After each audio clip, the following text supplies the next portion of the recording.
This is my shambles of a building site. It's slowly coming together.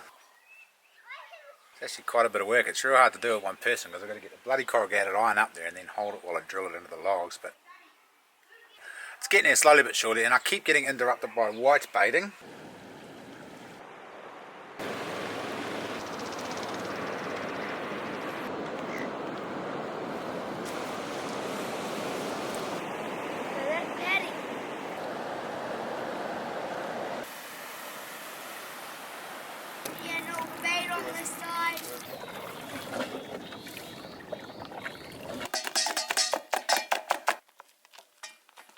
Yes, white baiting.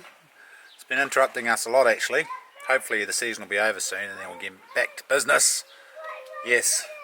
But, boys called Neil the other day. What do you got, boys? Eel.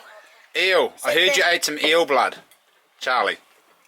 And I could die. You could what? Well, Mum said that I could die. Of what? Eel blood. Yes, Mum's a very concernicus. She thinks that Charlie may die of death from eel blood. He ate the heart, he didn't drink the blood. Look at her, she's on the phone right now talking to the doctor. Dr. Google said that Charlie could die, so Mum's got all concernicus and she's on the phone. But the boys went down, caught an eel out of the lake. Now they've cooked it. Should have told me you were cooking that, I would have come got some video footage. Oi, careful with that axe, you almost chopped my foot off. Yum. Yeah, not funny. What do I do with my foot? Oh, it looks pretty good. Is it yum? Salt, pepper. Oh, it's real good, isn't it? Yeah. I don't know how long we cooked it for though. It smells like it's cooked. Jack, have some eel, bro. It's pretty good.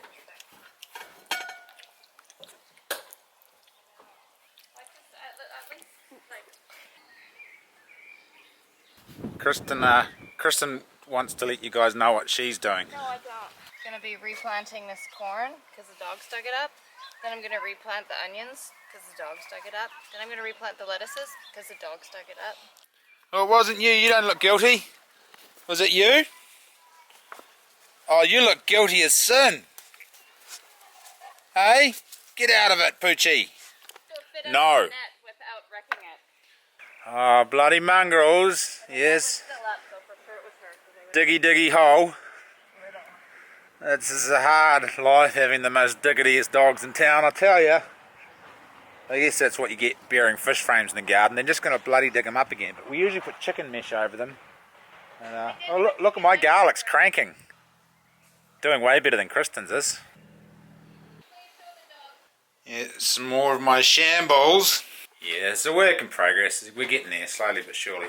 The hard bit is I've got to put corrugated iron around this bit of the fire from my old garage door that's out in the paddock that we put the compost on. So I've got to dig that up, hose all the compost off, cut it to size and put it in. Yes. Not today though, because going jet boating, you guys don't want to see me finish the chimney today, do you? No, you'd rather see me go jet boating and hunting. I thought so, so we're going to bloody do it.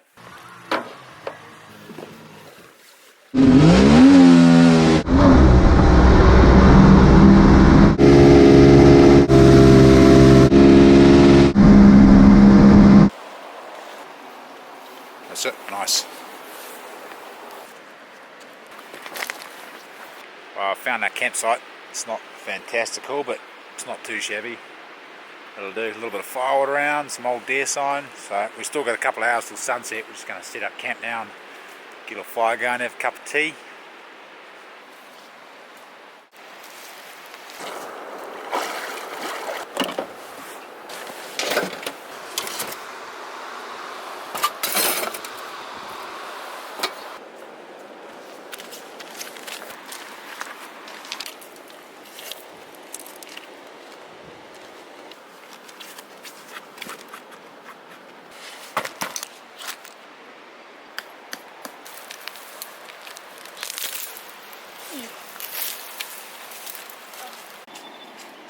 Just realised that it's snot stuck in my moustache.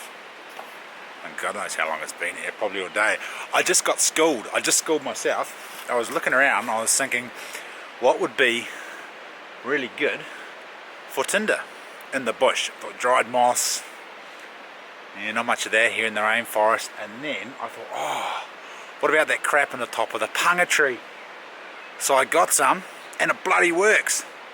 Well, I worked a little bit because I only got a little bit. I'm going to get a lot now and a big pile of it and see if that works to strike a ferrodium rod onto it to see if it'll ignite. I'm pretty sure it's going to, because that little bit I had before worked pretty good. So I'm going to grab a big hunk now and see if that's going to work to light a fire with. I reckon it will. I reckon it might be onto something here.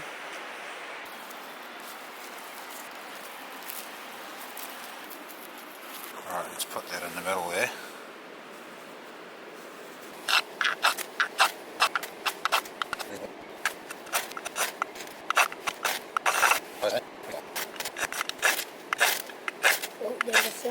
God, so close, but it's just not quite enough. That didn't work. I was sure that was going to work because the first time I tried it, maybe we need to find some real big, korus. Find some big korus and that should do it. We'll go have a look. Go have a turu in the forest.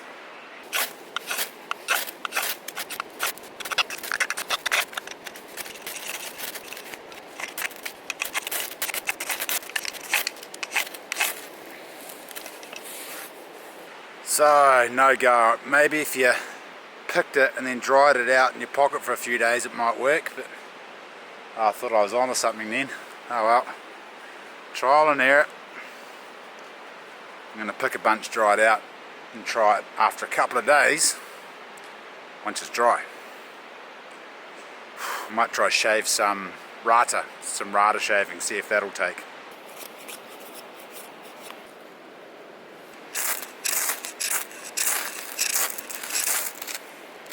That didn't work either. I thought rata might do it. The thing is, in the South Island we don't have a heck of a lot of native plants that are real sappy. Tani kaha maybe. We don't have any kauri down here. Kauri would be sweet. I've actually got some kauri sap in here actually from the tree at home, but that doesn't grow wild in the South Island. As far as I'm aware it does in the North Island, and kauri sap is pretty good. That'd get it going. Maybe we'll try some kauri sap, eh? I can't think of any other native sap to try. Remu doesn't work, matai sap doesn't work, it's not flammable enough. Silver pine sap would probably work. Not much of that around here though. I just made these little fire lighters, got some kauri sap and heated it up and put it around this wood, then dried it out. I'm just scraping some of the sap into the pile there and hopefully that'll get it going.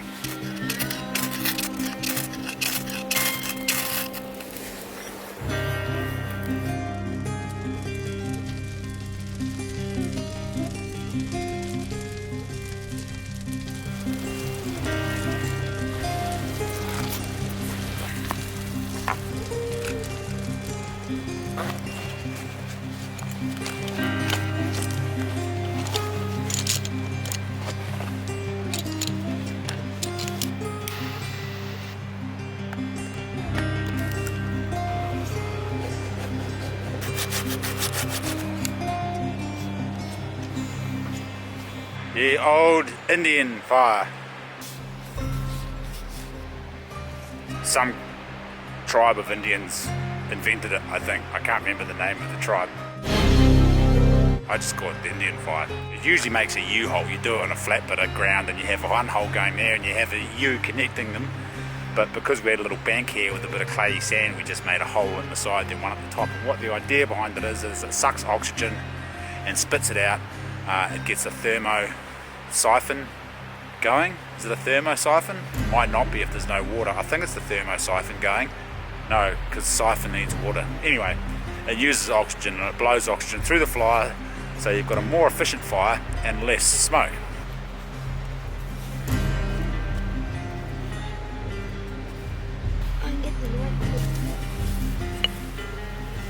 See what it looks like soon.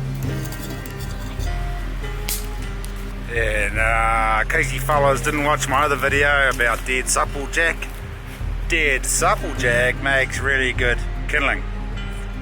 Really good kindling. Even if it's pissing down with rain, you can split this stuff and it'll be dry. It's got to be dead, hanging, standing. Any dead standing wood's going to be dried unless it's rotten.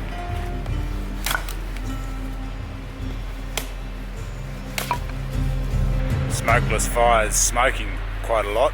Is that bloody snot back again, for crying out loud?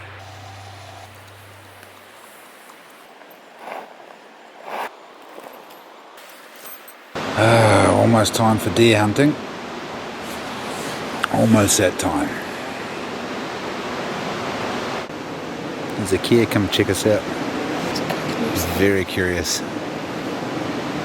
There's a lot of sandflies here. Probably can't see them, but there's quite a few. Hopefully there's no mosquitoes. If there's mosquitoes, I'm just going to jump in the jet boat, go home. Because I didn't bring a tent. I got a bivvy bag, but the problem with the bivvy bag is I don't bring my swag.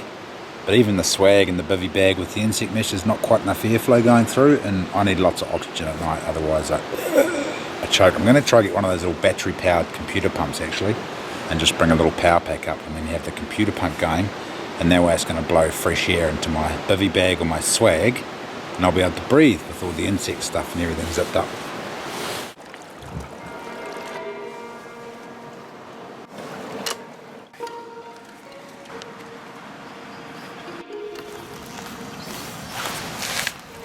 There's one right there, Jar. Can you see him? Yeah, I see him. Can you see him? Yep, I see him. Where'd you go? That's it. Pick him out. Yes, go.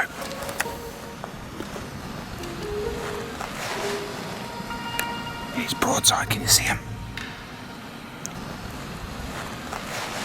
I see him. You got your crosshairs on him, buddy. Just boom. Good shot. Nailed him. Reload.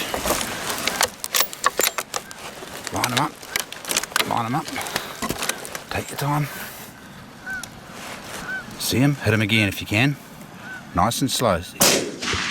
Good shot. Got him. Good shot. Is he down? No, he's just standing there. Just wait. He's rocking. Damn it, I can't see him. Can't pick him up in this. It's just too dark. Yeah, can't see him in this. Just too dark. Wait, no, he's down. Just wait. Just wait. Just wait. Well, buddy, you just shot your first deer. Yay. Shot, mate. Well, I hope you. Pretty sure you hit it twice. I hit it twice. Yeah, mate. 2 shots. Interesting to see where you hit it. It rocked him the first. Oh, Dad, I need to skin him with my special knife. Your special knife. I can skin him with. With that little one. Yeah. Oh, I've got a knife in my backpack. No, I'm gonna skin him with this though. How was that, mate? Was that pretty exciting? Yeah. Amazing how he just was. There was no deer, then he was just right out in the open, eh? Yeah.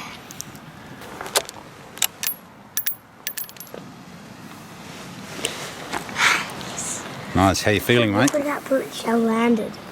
Yeah, I know. Do you want to keep this bullet shell? Shot your first deer? Yeah. Might as well chuck it in your pocket. There you go. How you feeling, buddy? Great. You reckon you got him? Yeah. You reckon? Did you hear a thump? No, but I saw him wobbling. I saw a thump. I heard a real good thump. Whack! And then you hit him again. There was another good whack. Be interesting to see where you shot him. Where do you reckon you shot him? I don't know. I think in the heart. Hopefully. That's where I was trying to shoot him. Alright, yeah, I'll cut your gun. Let's go, mate. The crew's on over. I have to take you hunting in your bare feet more often. That's why you never shoot anything, because you're so noisy.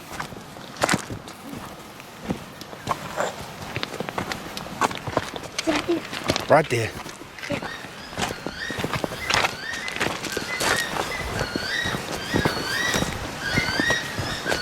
Oh, look. Oh, he's a spiker. What's that? Yes, it's a spiker. Let's see where you just touch his eye first to make sure he's not alive, because he might kick you. Oh, he's dead as. Right, let's see where you shot him, mate. Oh, so I No exit wound. Roll him over. got him here. Roll him over, mate. Grab his legs, roll him over the other way. Oh, what a great shot. Look at that. 2 shots right through the heart. Were they both in the heart? Mate, both of them. Look at that. That's some absolute pearl of shooting, Charlie. Great shots. 2 shots and right in the heart. Mean. Left it to die once. With the Yeah, that first shot would have nailed it, eh? Yeah. You didn't want it getting away, though. I wasn't too sure where you hit it, but turns out 2 shots through the heart. Pretty good shooting, mate. That was about 250 metres, too. You must have had a real good rest, eh?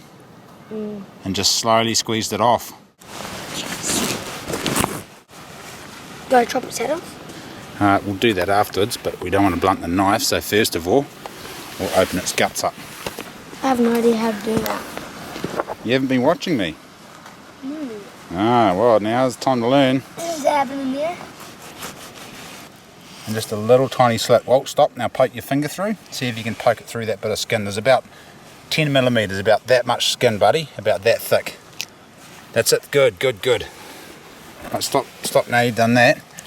Now you need to open that up a little bit. So that's his guts. So you don't want to pop his guts. Sweet. So now you need to get your fingers in there and slide the knife up, all the way up there. Can you feel how the other hand's holding the guts out of the way, buddy? That's what you want. There you go. Keep going. What you're looking for under here is its diaphragm. So remember that flap of skin you felt? Yeah. I'm just cutting that all the way around, and then that also holds, that goes into its liver, and then it holds its liver to the backbone.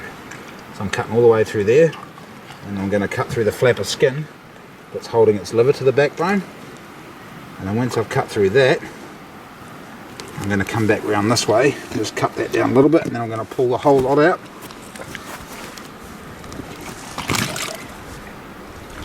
And there's the last bit of that flap of skin. See that flap of skin right there? Yeah. That's the last bit of it, so I just need to cut that away. Cut that away. And that's all of its guts out. And now I'm going to grab its poo tube. I'm just going to squeeze all the poo this way. And then I'm going to cut that. And then I'm going to tie that in a knot, tie a knot in it. And that stops any more poo coming out. Now once I've done that, see I've got a little bit of guts here on the ground and a little bit on its skin. I'll just cut that bit of skin off, it's got the guts on it. Now I'm going to drag the deer this way just a little bit, just to get it away from those guts and stuff.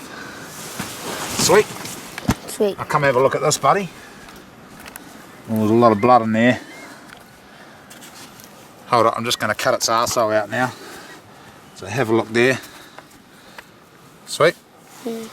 Okay, I'm going to cut just on the top of its tail. So I cut down there, and then I'm going to poke a hole in the side of its arsehole, in the side of that tube, and that gives me something to grab with my finger. So now I can put my finger through that hole, and it gives me something to hold on. I'm going to put the knife in and cut all the way around. Cut around there. I'm going to keep cutting all the way around, all the way around, until that arsehole's free. Now it's all free there, and I should be able to just pull it out. Yeah, and see now that's the other end of its poo tube that I tied in a knot. So now no poo's inside the deer. So I pulled its arsehole right out with all of that poo in there. Look at that big bumpy. That's its anal gland right there, so it's really important to cut that out too. That little piece there.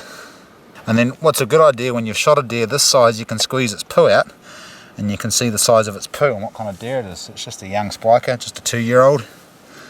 So next time you see that kind of shaped poo, you know it's a 2-year-old spiker. Sweet? Cool. Makes sense, eh? Alright, now I'm going to empty all this blood out because it's got bits of blood inside it. So I'm just going to get my hands in there. You filming? I'm just going to scoop all that blood out. All of that blood, because you shot it in the heart. It might have been quartering on. One of the bullets might have gone into its liver actually. There's a lot of mesh in there. And you've got to be really careful when you're doing this, because inside there's sometimes shattered bits of bone. So you've got to be really careful you don't cut your fingers on that bone or lung shot. Cut around the edge of its windpipe. Okay, now that that's free, I'm going to come around the other side. And then I'm going to reach in nice and carefully, making sure that I don't cut myself on those ribs. And I'm going to reach right around the top of the heart and grab both hands around its lung pipe. See that? So I've got both hands around its windpipe. I'm going to pull its lungs and its heart out in one go. Oh, I can't puff it up. You can't, because look, you shot it through the lungs. 2 shots through the lungs. Obliterated its lungs. Did you get its heart? Oh, you got its heart too. Yeah. Shot right through the heart, mate. Look at that. Good shot. Mean. Right, let's go back to camp, 8. He's tiny. I'm going to try to catch him. He's real little. Grab him, flick him up onto the bank. Ah, oh. He's fast. Where'd he go? Oh, oh, get him, get him, get him.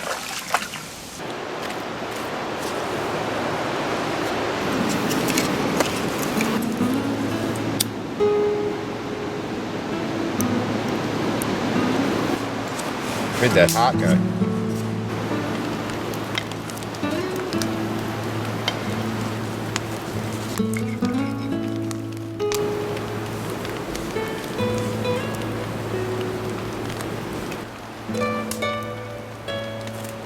Pretty awesome, first deer.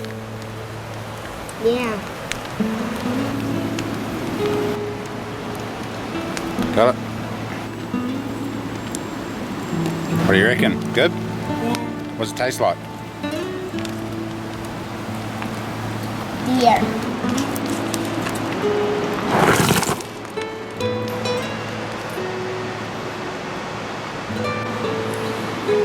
Night, bro.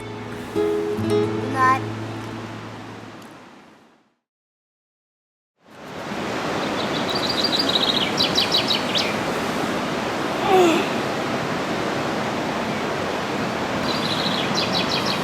Just well, it didn't rain last night because I actually forgot to bring my bivvy bag and my swag. I just had sleeping bag and my air mattress, so if it rained I was going to be in a spot of trouble. So I didn't actually have a fly either.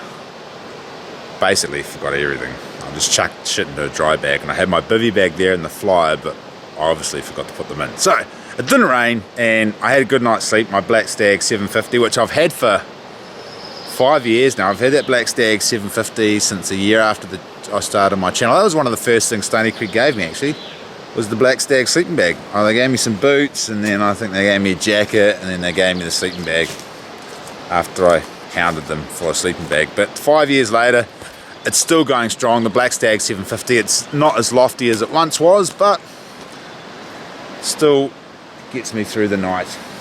Yes. Anyway, glorious day up in the hills. Yes, fantastic day. Cup of tea, let's grab the deer, and then we're going to boost home, and we're going to go whitebaiting again, because I'm pretty sure the whitebait are going to be coming in again today. We got a couple of pound yesterday. What did we get? 6 pound yesterday, 7 pound.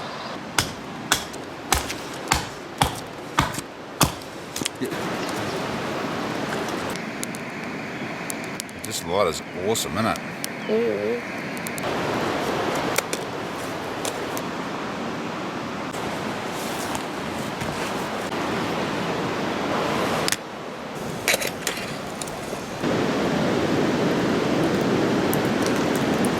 Tired, mate. Tired of looking.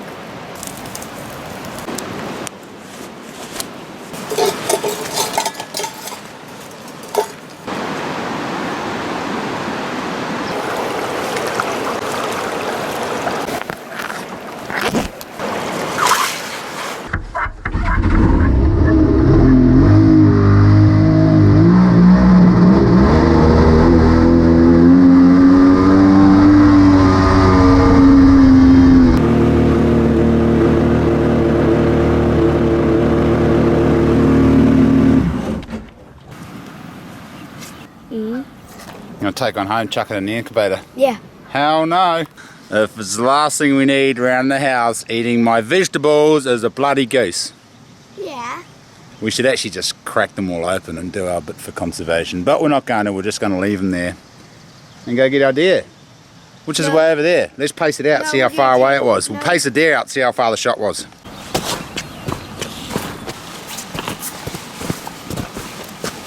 $195, mate. 195 metres. Come lift up this bit of wood that we found last night. Check out this old beam. Lift it up, bro. Lift it right up. Mean, if I carry the deer, will you carry that back for me? I am for sure taking that piece. To me, that piece of wood's way more important than that deer. I'm taking that bit of wood. Charlie's going to take the deer. It's your first deer. You've got to carry it. I don't think he's going to be able to carry. I'm going to have to drag the damn thing back. Alright, I'm going to have to drag both of them back. That's going to go in the man cave, bro. That's going to be our mantelpiece. It's awesome. Look at the character in there. Spiker's more important. You get that back to the boat, bro, and I'll get your deer back. Sweet. Sounds like a good deal to me.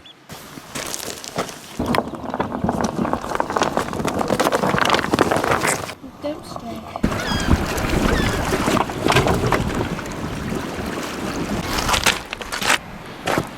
How you doing, bro? Is that a deer over there?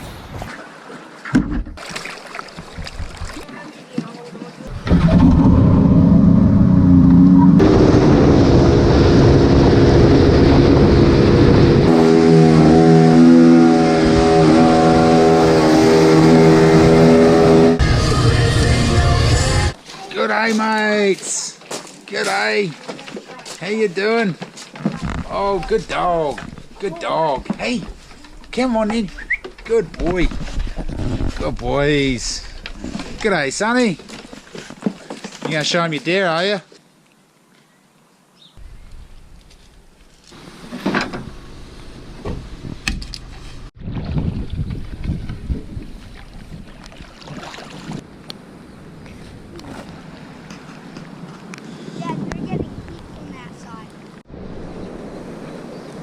Big day out, bro? Yeah.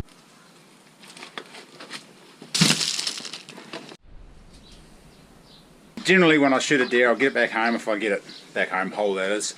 Give it a good hose out, wash all the blood off, and then I'll hang it up, preferably for as long as I can, until it starts smelling a bit green inside. But our next one over is actually just got a chiller, so I'm going to go see him and get him to crank his chiller up. We may even go and try shoot another one tonight. Or a couple more tonight, just to make use of the chiller expenses. We crank it up, might as well put a few deer in there, then I can give him one and we can have one. But that's what I do with my deer when I get home. I don't know if everyone does. A lot of people say, oh, I don't put any water near the meat, but I find if you wash them out, they just last a little bit longer on the hook. If I'm going to make ribs out of it, I'll actually cut this diaphragm off from inside too. Good dog.